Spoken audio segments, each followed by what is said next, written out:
विद्यार्थ्यांनो सप्र नमस्कार. ज्ञानवंदन educator YouTube चॅनलमध्ये सर्वप्रथम मी आपणा सर्वांचे स्वागत करतो. तर आजच्या व्हिडिओमध्ये आपल्याला महाराष्ट्र लोकसेवा हक्क अधिनियम हा जो 2015 आहेत यावर आधारित प्रश्न आपण बघणार आहोत. जी अपकमिंग MIDC एक्झाम आहेत त्याकरता देखील 10 प्रश्न टेक्निकलचे विचारले जाणार आहेत. त्यामध्ये हा सिलेबस ॲड करण्यात आला आहे. त्या धर्तीवर आज आपण महत्त्वपूर्ण असे प्रश्न बघणार आहोत. व्हिडिओ काळजीपूर्वक बघा. त्यापूर्वी रिक्वेस्ट आहे, चॅनलवर नवीन असाल तर चॅनलला सबस्क्राईब करा. तर चला तर मग आजच्या व्हिडिओला सुरुवात करूयात. पहिला प्रश्न आहे, Goa right of citizens to time bound delivery of services bill 2013 हे विधेयक गोवा राज्यात पारित झाले तेव्हा कोण मुख्यमंत्री होते? राईट आन्सर आहे ऑप्शन क्रमांक ए, मनोहर पारीकर हे मुख्यमंत्री होते. प्रश्न विचारल्यानंतर आपल्याला जर उत्तर येत असेल तर आपण खाली कमेंट करू शकता.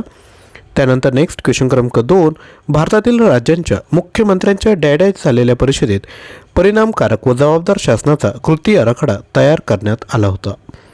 राईट आन्सर आहे 1997 साली झालेल्या परिषदेत हा आराखडा तयार करण्यात आला होता. नेक्स्ट क्वेश्चन क्रमांक 3, महाराष्ट्रातील शासकीय कर्तव्य पार पाडताना होणाऱ्या विलंबास प्रतिबंध अधिनियम 2005 या कायद्याची अंमलबजावणी कधी करण्यात आली? राईट आन्सर आहे ऑप्शन क्रमांक ब, 12 मे 2006 रोजी करण्यात आली. त्यानंतर नेक्स्ट क्वेश्चन क्रमांक 4, भारतातील दुसऱ्या प्रशासकीय सुधारणा आयोगाचे अध्यक्ष खालीलपैकी कोण होते? राईट आन्सर आहे ऑप्शन क्रमांक ए, वीरप्पा मोईली हे होते. नेक्स्ट क्वेश्चन क्रमांक 5, पुढील विधाने पहा. पहिले विधान आहे, महाराष्ट्र शासनाने लोकसेवा हक्क अधिनियम तयार करण्यासाठी तत्कालीन मुख्य सचिव स्वाधीन क्षत्रिय यांच्या अध्यक्षतेखाली सचिव समितीची नेमणूक केली. विधान 2, सचिव समितीचे अध्यक्ष डॉक्टर PS मीना हे होते. तर वरीलपैकी कोणतं विधान बरोबर आहे? तर राईट आन्सर आहे ऑप्शन क्रमांक क, 1 आणि 2 दोन्ही विधाने विद्यार्थी मित्रांनो बरोबर आहेत. तसेच लक्षात घ्या, आपणाला महाराष्ट्र लोकसेवा हक्क अधिनियम 2015 यावर जर प्रश्न पाहिजे असेल तर आपल्याकडे 120 प्रश्न उपलब्ध आहेत. 49 रुपयामध्ये आपण घेऊ शकता. त्यासोबत आपल्याकडे माहितीचा अधिकार याकरिता 170 प्रश्न आहेत, हे देखील आपण घेऊ शकता फक्त 49 रुपयामध्ये. त्याच पद्धतीने MIDC याकरिता टेक्निकल 330 प्रश्न आहेत, प्राईज आहे 99. परचेस करण्याकरिता आपण 93 56 25 60 34 यावर व्हॉट्सअप करू शकता. त्यानंतर नेक्स्ट क्वेश्चन आहे क्वेश्चन क्रमांक 6, पुढीलपैकी कोणते विधान योग्य आहे? पहिलं सेंटेन्स आहे, महाराष्ट्र लोकसेवा हक्क अधिनियम 2015 हा 28 एप्रिल 2015 पासून अंमलात आला होता. नेक्स्ट, महाराष्ट्र लोकसेवा हक्क अधिनियम 2015 राजपत्रात 21 ऑगस्ट 2015 रोजी प्रसिद्ध झाला. तिसरे विधान आहे, महाराष्ट्र लोकसेवा हक्क अधिनियम 2015 19 ऑगस्ट 2015 रोजी मिळाला. तर यापैकी विधान कोणते बरोबर आहेत? तर ऑप्शन क्रमांक ड, तिन्ही जे विधाने आहेत ते विद्यार्थी मित्रांनो अगदी बरोबर आहेत.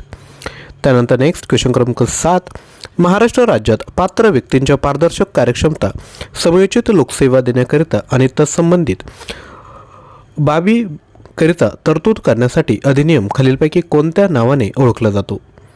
तर अगदी सोपा प्रश्न आहे. ऑप्शन क्रमांक ड, महाराष्ट्र लोकसेवा हक्क अधिनियम 2015 योग्य उत्तर आहे. नेक्स्ट, महाराष्ट्र लोकसेवा हक्क अधिनियम 2015 हा भारतीय गणराज्याच्या कोणत्या वर्षी संमत होऊन अंमलात आला? राईट आन्सर आहे ऑप्शन क्रमांक क, 66व्या वर्षी विद्यार्थी मित्रांनो अंमलात आला. त्यानंतर नेक्स्ट क्वेश्चन क्रमांक 9, महाराष्ट्र लोकसेवा हक्क अधिनियम 2015 हा विधानसभेत खालीलपैकी कधी संपन्न झाला? राईट आन्सर आहे ऑप्शन क्रमांक अ, 15 जुलै 2015. नेक्स्ट, महाराष्ट्र लोकसेवा हक्क अधिनियम हा सन 2015चा महाराष्ट्र अधिनियम क्रमांक डॅश आहे. राईट आन्सर आहे ऑप्शन क्रमांक क, 31 क्रमांकाचा. नेक्स्ट, पुढील विधानांवर विचार करा. पहिलं विधान आहे, लोकांच्या शासनाकडून असणाऱ्या लोकसेवा विषयीच्या अपेक्षा दिवसेंदिवस वाढत आहे. 2, शासन किंवा सार्वजनिक प्राधिकरणांकडून लोकांना लोकसेवा उपलब्ध करून दिल्या जातात. 3, लोकसेवांमध्ये पारदर्शकता, लवचिकता व गतिमानता आवश्यकता आहे. तर वरील विधानांपैकी कोणते विधान विद्यार्थी मित्रांनो बरोबर आहेत? राईट आन्सर आहे ऑप्शन क्रमांक ड, तिन्ही जी विधाने आहेत ते विद्यार्थी मित्रांनो अगदी बरोबर आहेत. नेक्स्ट क्वेश्चन क्रमांक 12, लोकसेवा हक्क अधिनियमांची पुढीलपैकी कोणती उद्दिष्टे आहेत? पहिले विधान आहे, नागरिकांना लोकसेवा निर्धारित कालावधीत उपलब्ध करून देणे. 2, प्रत्येक नागरिकाला लोकसेवेचा हक्क प्राप्त करून देणे. 3, लोकसेवा विहित मुदतीत उपलब्ध करून देणाऱ्या कार्यक्षम कर्मचाऱ्यांचा गौरव करणे आणि 4 लोकसेवा उपलब्ध करून देण्यात कसूर करणाऱ्या अधिकाऱ्यांना दंड करणे. तर अगदी सोपे ऑप्शन क्रमांक ड ही जी 4ही विधाने आहेत ती लोकसेवा हक्क अधिनियमाची उद्दिष्टे आहेत. त्यानंतर नेक्स्ट, त्यापूर्वी लक्षात घ्या अशी जी प्रश्न आहेत जवळपास 120 प्रश्न आहेत. एकाच वेळेस तुम्ही विद्यार्थी मित्रांनो रिव्हिजन करू शकता. जे विद्यार्थी मित्र इंटरेस्टेड असतील त्यांनी PDF फाईल लगेचच परचेस करा आणि विद्यार्थी मित्रांनो कमी वेळात चांगल्या प्रश्नांची तयारी करा. नेक्स्ट क्वेश्चन क्रमांक 13, पुढील विधान व त्याचे स्पष्टीकरण बघा. पहिले विधान आहे सुशासन म्हणजे निसंदिग्धपणे मूलभूत सामाजिक मूल्य शोधणे व त्याचा पाठपुरावा करणे होय. 2, स्पष्टीकरण दिले लोकसेवा हक्क अधिनियम हा गुड गव्हर्नन्स प्रक्रियेला चालना देण्याचा एक भाग आहे. तर विधान आणि स्पष्टीकरणाबाबत सांगा कोणतं चूक आणि कोणतं बरोबर आहे. तर लक्षात घ्या विधान जे आहेत व स्पष्टीकरण हे जे दोन्ही आहेत ते विद्यार्थी मित्रांनो अगदी बरोबर आहेत. त्यानंतर पुढे जाऊयात. क्वेश्चन क्रमांक 14, खालीलपैकी कोणास नागरिकांच्या सनदेचे जनक असे संबोधले जाते. राईट आन्सर आहे ऑप्शन क्रमांक ब, जॉन मेजर यांना नागरिकांच्या सनदेचे जनक असे संबोधले जाते. नेक्स्ट, पुढील विधानांवर विचार करा. पहिले विधान आहे इंग्लंडमध्ये तत्कालीन पंतप्रधान जॉन मेजर यांनी 1991 मध्ये नागरिकांची सनद प्रसिद्ध केली.